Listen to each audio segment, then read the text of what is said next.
Halo, selamat pagi adik-adik. Oke adik-adik, kembali lagi bersama Kak Steven di kelas pra-remaja. Hari ini tanggal 2 Agustus 2020. Oke, sebelum kita mulai bersama-sama belajar dan mendengarkan firman, mari kita bersatu dalam doa. Mari kita berdoa. Tuhan, Allah Bapa kami yang bertahta dalam kerajaan surga yang mulia, sungguh bersyukur Engkau boleh memberikan kami kesempatan untuk bersama-sama belajar dari firman Bapa. Tolong Kau berkati agar kiranya kami boleh memahami firman yang kita berikan dan boleh melakukannya dalam kehidupan kami sehari-hari. Berdoa juga untuk hamba-Mu yang akan memberitakan firman, biar kiranya boleh Bapa, setiap kata-kata yang terucap itu hanya daripada-Mu. Di dalam Tuhan Yesus kami sudah berdoa. Haleluya, amin. Oke adik-adik, hari ini kita akan belajar mengenai sebuah kisah yang kakak yakin adik-adik sudah sangat familiar, yaitu kisah dari Yusuf. Yuk kita ambil Alkitabnya, kita buka dari Kejadian 45 ayat pertama sampai ke 28. Kejadian 45 ayat 1 sampai 28. Kakak akan membacakan ayat ini untuk kita semua ya. Panjang juga nih. Udah ketemu semua ya? Yuk, mari kita baca bersama-sama. Yusuf memperkenalkan dirinya kepada saudara-saudaranya. Ketika itu, Yusuf tidak dapat menahan hatinya lagi di depan semua orang yang berdiri di dekatnya. Lalu berserulah ia, "Suruhlah keluar semua orang dari sini." Maka tidak ada seorang pun yang tinggal di situ bersama-sama Yusuf ketika ia memperkenalkan dirinya kepada saudara-saudaranya. Setelah itu, menangislah ia keras-keras sehingga kedengaran kepada orang Mesir dan kepada seisi istana Fir'aun. Dan Yusuf berkata kepada saudara-saudaranya, "Akulah Yusuf, masih hidupkah Bapak?" Tetapi saudara-saudaranya tidak dapat menjawabnya, sebab mereka takut dan gemetar menghadapi dia. Lalu kata Yusuf kepada saudara-saudaranya itu, "Marilah dekat-dekat." Maka mendekatlah mereka. Katanya lagi, "Akulah Yusuf, saudaramu yang kamu jual ke Mesir. Tetapi sekarang janganlah bersusah hati dan janganlah menyesali diri karena kamu menjual aku ke sini. Sebab untuk memelihara kehidupanlah Allah menyuruh aku mendahului kamu. Karena telah 2 tahun ada kelaparan dalam negeri ini, dan selama 5 tahun lagi orang tidak akan membajak atau menuai. Maka Allah telah menyuruh aku mendahului kamu untuk menjamin kelanjutan keturunanmu di bumi ini dan untuk memelihara hidupmu, sehingga sebagian besar daripadamu tertolong. Jadi bukanlah kamu yang menyuruh aku sini, tetapi Allah. Dialah yang telah menempatkan aku sebagai bapa bagi Fir'aun dan tuan atas seluruh istananya, dan sebagai kuasa atas seluruh tanah Mesir. Segeralah kamu kembali kepada Bapa dan katakanlah kepadanya, 'Beginilah kata Yusuf anakmu, Allah telah menempatkan aku sebagai tuan atas seluruh Mesir. Datanglah mendapatkan aku, janganlah tunggu-tunggu. Engkau akan tinggal di tanah Gosyen dan akan dekat kepadaku, engkau serta anak dan cucumu, kambing domba dan lembu sapimu dan segala milikmu.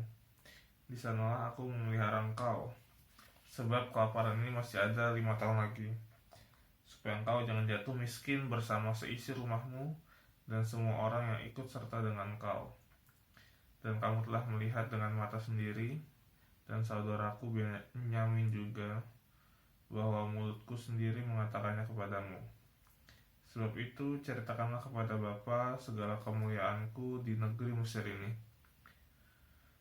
dan segala yang telah kamu lihat. Kemudian segeralah bawa Bapa kemari. Lalu dipeluknyalah leher Benyamin, adiknya itu, dan menangislah ia, dan menangis pula Benyamin pada bahu Yusuf. Yusuf mencium semua saudaranya itu dengan mesra, dan ia menangis kembali sambil memeluk mereka. Sesudah itu barulah saudara-saudaranya bercakap-cakap dengan dia. Ketika dalam istana Fir'aun terdengar kabar bahwa saudara-saudara Yusuf datang, hal itu diterima dengan baik oleh Fir'aun dan pegawai-pegawainya. Lalu berkatalah Fir'aun kepada Yusuf, katakanlah kepada saudara-saudaramu, buatlah begini, muatilah binatang-binatangmu dan pergilah ke tanah Kanaan. Jemputlah ayahmu dan seisi rumahmu, dan datanglah mendapatkan aku, maka aku akan memberikan kepadamu apa yang paling baik di tanah Mesir, sehingga kamu akan mengecap kesuburan tanah ini. Selanjutnya, engkau mendapat perintah mengatakan kepada mereka, buatlah begini, bawalah kereta dari tanah Mesir untuk anak-anakmu dan istri-istrimu, jemputlah ayahmu dari sana, dan datanglah kemari. Janganlah kamu merasa sayang meninggalkan barang-barangmu, sebab apa yang paling baik di seluruh tanah Mesir ini adalah milikmu. Demikianlah dilakukan oleh anak-anak Israel itu. Yusuf memberikan kereta kepada mereka menurut perintah Fir'aun. Juga diberikan kepada mereka bekal di jalan. Kepada mereka masing-masing diberikannya sepotong pesalin, dan kepada Benyamin diberikannya 300 uang perak dan 5 potong pesalin. Di samping itu, kepada ayahnya dikirimkannya 10 ekor keledai jantan, dimuati dengan apa yang paling baik di Mesir. Lagi pula 10 ekor keledai betina, dimuati dengan gandum dan roti dan makanan untuk ayahnya dalam perjalanan.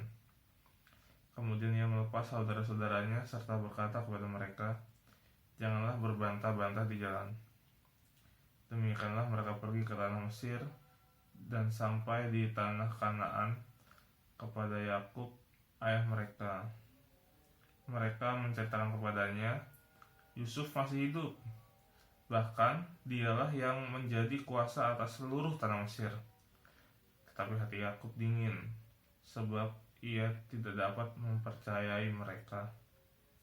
Tetapi ketika mereka menyampaikan kepadanya segala perkataan yang diucapkan Yusuf, dan ketika dilihatnya kereta yang dikirim oleh Yusuf untuk menjemputnya, maka bangkitlah kembali semangat Yakub ayah mereka itu.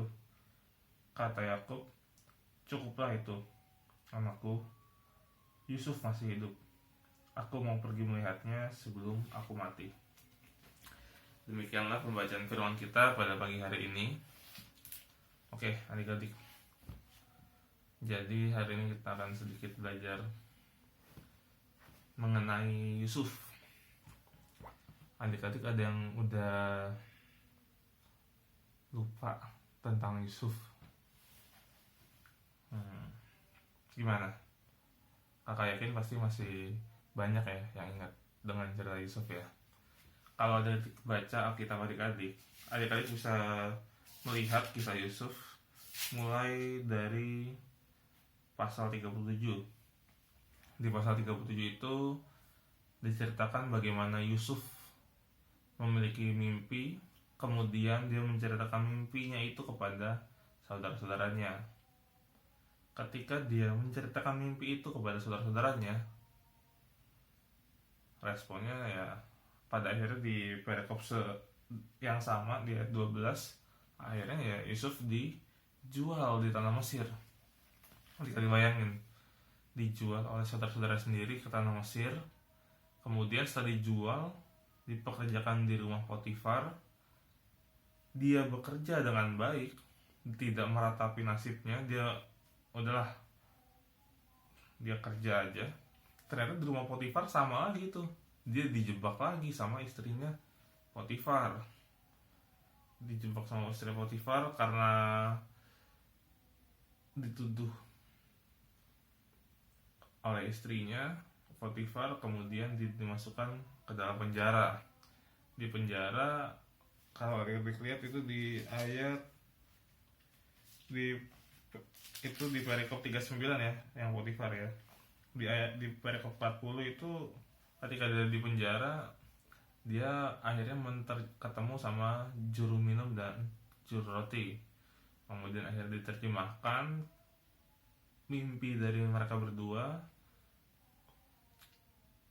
Akhirnya Fir'aun pun mendapat sebuah mimpi di perikop 41 dan diterjemahkan lagi oleh Yusuf. Mimpi yang tentang 7 kambing kurus, kambing gemuk, kemudian sama 7 bulir gandum yang kurus dan yang gemuk. Nanti adik-adik bisa baca itu semua, sehingga akhirnya ketika dia menerjemahkan mimpi itu, kemudian dia pun diangkat menjadi orang kedua di tanah Mesir, orang kepercayaan Fir'aun, hanya di bawah Fir'aun sendiri. Nah, adik-adik, pada cerita ini di ayat 45 ini bercerita ketika sebuah masa di mana ada 7 tahun kelaparan. 7 tahun kelaparan ini didahului oleh 7 tahun kelimpahan. Jadi ada 7 tahun di mana panen berhasil dengan baik, lumbung-lumbung terisi penuh. Kemudian 7 tahun berikutnya di mana akan ada kelaparan di seluruh negeri. Waktu di awal-awal ini ada cerita-cerita menarik lagi di perikop pasal 42. Itu akibat dari kelaparan itulah akhirnya saudara-saudara Yusuf secara terpaksa bertemu dengan Yusuf, karena pada waktu itu hanya ada di Mesir aja tuh makanan. Ya udah, akhirnya mereka pergi ke Mesir. Kemudian ketika pergi ke Mesir ada 2 kali kejadian, di mana di kejadian pertama itu Benyamin ketika tidak ikut itu, kemudian ketika mereka pulang ternyata seluruh uangnya dikembalikan kepada mereka, meskipun mereka kesana untuk membeli gandum. Itu di perikop pasal 42. Terus selanjutnya mereka kesana lagi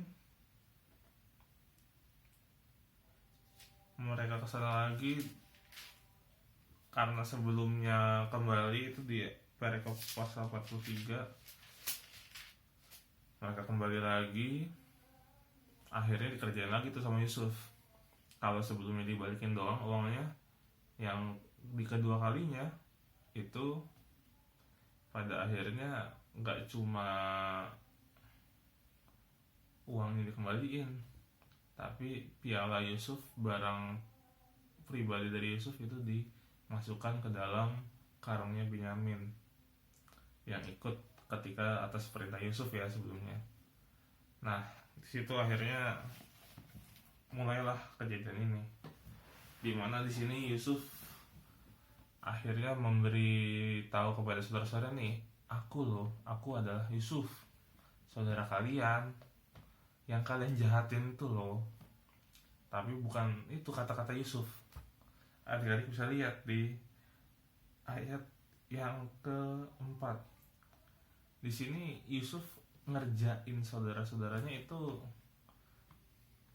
ketika akhirnya dia membuka identitasnya, reaksinya bukan marah. Kalau adik-adik bayangin, udah dijual saudara sendiri, kemudian dipekerjakan di rumah orang Mesir sebagai pelayan, di penjara, itu bukan hal yang enak kan ya. Dijual sama saudara sendiri udah sakit. Nah, kalau adik-adik lihat di ayat yang keempat itu Yusuf meminta saudaranya untuk mendekat. Kemudian di ayat 5 adik-adik bisa baca bareng-bareng dengan kakak. Di sini akan ketahuan kalau ternyata Yusuf itu nggak sakit hati. Tetapi sekarang janganlah bersusah hati dan janganlah menyesali diri karena kamu menjual aku ke sini. Sebab untuk memelihara kehidupan lah Allah menyuruh aku mendahului kamu. Nah adik-adik, jadi Yusuf memandang peristiwa penjualan Yusuf itu ke Mesir, meskipun itu dilakukan saudara-saudaranya, itu atas perintah Allah. Dia berpikir sangat positif dan dia tidak sakit hati kepada saudara-saudaranya atas apa yang dilakukan mereka, tapi memandang itu sebagai penyertaan Allah. Jadi ada lihat ya sebenarnya ketika dia dijual, dia apa, ya udah dia ngikut aja apa maunya Tuhan, dan dia melakukan yang terbaik sesuai dengan apa yang Tuhan percayakan kepada dia. Nah, apa sih yang bisa kita pelajari pada pagi hari ini? Yang pertama, kita bisa belajar dari karakter Yusuf. Bagaimana Yusuf meskipun di tengah kesulitan di mana dia dijual dan melalui berbagai macam kesulitan lainnya di tanah Mesir, dia tetap pasrah, dia tetap berserah dan memiliki kepercayaan yang luar biasa kepada Allah. Dia sungguh percaya kepada Allah. Dia memandang segala apa yang terjadi itu sebagai penyertaan dari Allah. Semua, apapun itu, baik yang baik maupun yang buruk, itu semua hanya penyertaan Allah. Kita bisa sama-sama belajar dan mencontoh dari bagaimana Yusuf ngikut apa maunya Allah, berserah, dan meskipun Tuhan telah mengangkat Yusuf ke posisi yang tinggi, itu orang kedua loh di tanah Mesir. Di seluruh daerah itu yang gak kelaparan hanya di Mesir aja. Itu Yusuf tetap rendah hati. Yusuf gak marah, gak menyimpan dendam, karena ya dia tahu apa yang dia dapat itu ya dari Allah. Dia mengasihi saudara-saudaranya, dia nggak membawa dendam apa yang diperbuat oleh saudara-saudaranya, dan ya udah dia mengampuni semuanya itu dan memandang itu sebagai cara Allah untuk memelihara kehidupan mereka. No, he didn't have any hard feeling, sama sekali nggak ada. Nah, sama seperti itu, maka kita harap kita pun bisa bersama-sama seperti Yusuf. Kita bisa berserah kepada Allah untuk segala hal yang terjadi. Apapun itu kita terima. Apapun perlakuan orang, kita tidak menaruh dendam, tidak menaruh sakit hati, dan kita mengikuti semua maunya Allah. Ya, kakak harap ini semua bisa kita tiru, karena kalau dibayangin adalah luar biasa ya, mendapat perlakuan yang luar biasa dari saudara-saudaranya. Tapi di satu sisi lagi ya udah,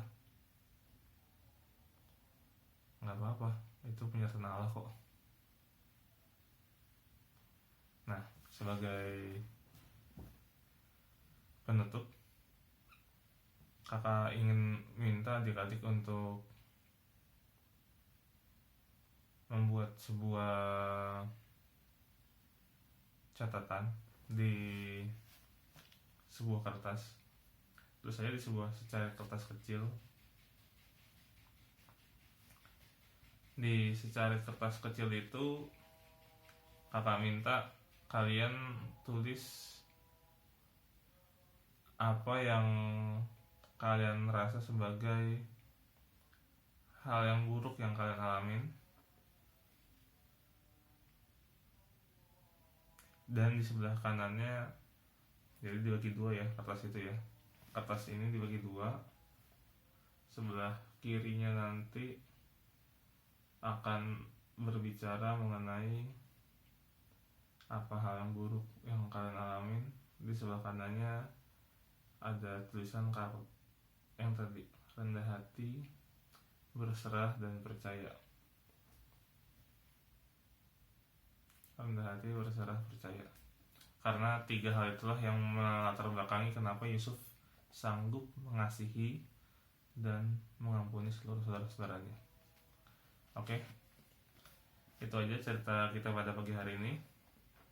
Kakak harap buat tugasnya, kemudian dilipat kertasnya. Setiap kali adik mau ke mana-mana itu disimpan, masukin dalam dompet sebagai pengingat bagi kita semua, bagi adik-adik semua. Oke, itu aja. Yuk, mari kita tutup ibadah kita. Mari kita dalam doa. Mari kita berdoa.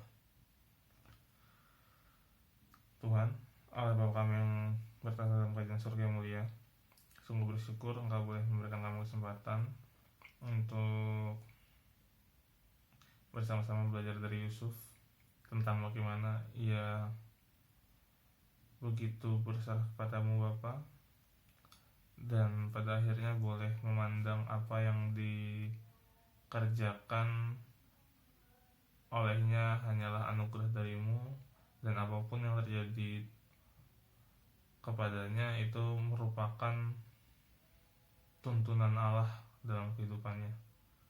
Berdoa Bapa agar kiranya kami pun boleh melakukan hal yang sama, boleh belajar dari Yusuf, sehingga pada akhirnya Bapa semua itu hanya untuk kemuliaan nama-Mu saja.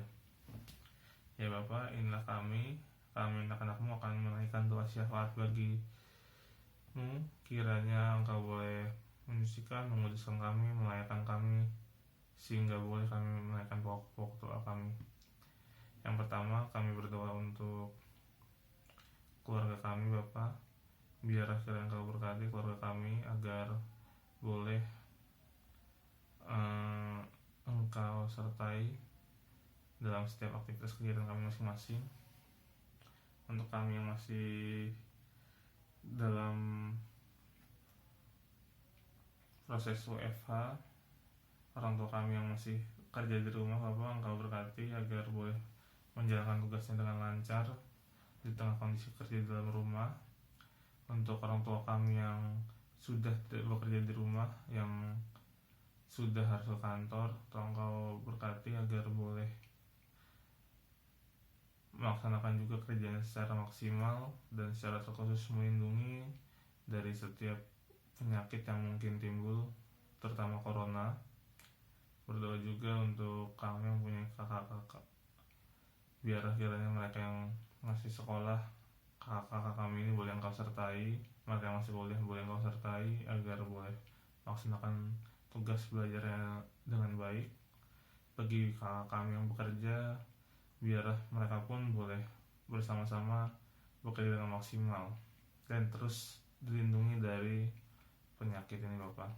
Untuk kami yang punya adik juga sama, kami berdoa agar kiranya boleh terus Engkau sertai dalam pertumbuhan mereka, sehingga boleh mereka makin taat kepadamu Bapak. Berdoa juga untuk kami yang mungkin ada sebagian belajar dari rumah, bahkan mungkin semuanya masih belajar dari rumah Bapak. Tolong Kau berkati agar kami tidak jenuh Bapak, boleh melaksanakan tugas dan tanggung jawab kami yang terbaik, boleh mengerjakan tugas-tugas dengan baik hanya untuk kemuliaan nama-Mu saja.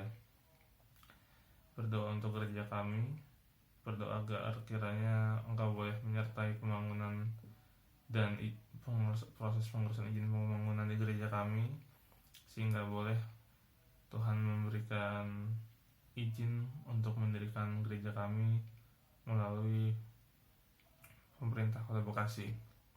Kiranya Engkau ketuk mereka yang boleh mempertanggungjawabkan hal itu, sehingga pada akhirnya izin itu boleh keluar Bapak. Berdoa juga dalam setiap rangkaian ibadah yang boleh berjalan hari ini Bapak, yang akan diadakan mulai dari jam 7, jam 10, dan jam 16 Bapak. Kiranya Engkau sertai agar boleh Bapak itu tidak menjadi pemicu dari klaster-klaster penyakit baru. Kiranya Engkau berkati untuk setiap majelis jemaat, pendeta, dan jemaat yang hadir dalam ibadah tersebut, agar boleh terus Engkau lindungi di tengah kerinduan kami semua untuk bersama-sama memuji dan memuliakan Engkau secara langsung di rumah-Mu Bapa. Kiranya Engkau sertai semua jemaat yang hadir, Engkau lindungi agar mereka pun boleh pulang ke rumah dengan terus memiliki badan yang sehat dan tidak menularkan penyakit wabah corona ini. Berdoa juga untuk bangsa dan negara kami, kiranya Engkau sertai agar boleh Bapa, bangsa dan negara kami ini Engkau lindungi dari wabah penyakit corona ini. Setiap warganya yang sekarang sedang dirawat karena kasus corona, boleh Engkau percepat kesembuhannya, Engkau bantu mereka Bapa. Berdoa juga untuk seluruh warga yang terpaksa harus beraktivitas di luar rumah, kiranya Engkau sertai agar boleh Engkau tutup bungkus, agar mereka boleh diperkuat kekebalan terhadap corona. Untuk pemerintah kami, kiranya Engkau sertai agar boleh Bapak semakin bijak, mulai dari Pak Presiden Jokowi dan Wakil Pak Maruf Amin, provinsi, di setiap provinsi, terkhusus kepada Pak Ridwan Kamil, Pak UU, juga di Kota Bekasi kepada Bang Pepen dan Pak Tri, bahkan sampai ke RT RW kami masing-masing, biar mereka boleh bersama-sama bahu-membahu dalam menanggulangi wabah corona ini, baik dari segi ekonomi maupun dari segi kesehatan. Ya Bapak, semua doa ini kami serahkan dalam tangan pengasihan-Mu. Doa yang jauh dari sempurna ini Bapak, kami sempurnakan di dalam, dan kami akhiri di dalam doa yang Kau ajarkan kepada kami. Bapa kami yang ada dalam surga, dikuduskanlah nama-Mu, datanglah kerajaan-Mu, jadilah kehendak-Mu di bumi seperti di surga. Berikanlah kami pada hari ini makanan kami yang secukupnya, dan ampunilah kami akan kesalahan kami, seperti kami juga mengampuni orang bersalah kepada kami. Dan janganlah membawa kami ke dalam pencobaan, tetapi lepaskanlah kami daripada yang jahat. Karena Engkau yang punya kerajaan dan kuasa dan kemuliaan sampai selama-lamanya. Amin. Oke, adik-adik, sekian cerita kakak pada pagi hari ini. Semoga kita sama-sama belajar ya. Dadah.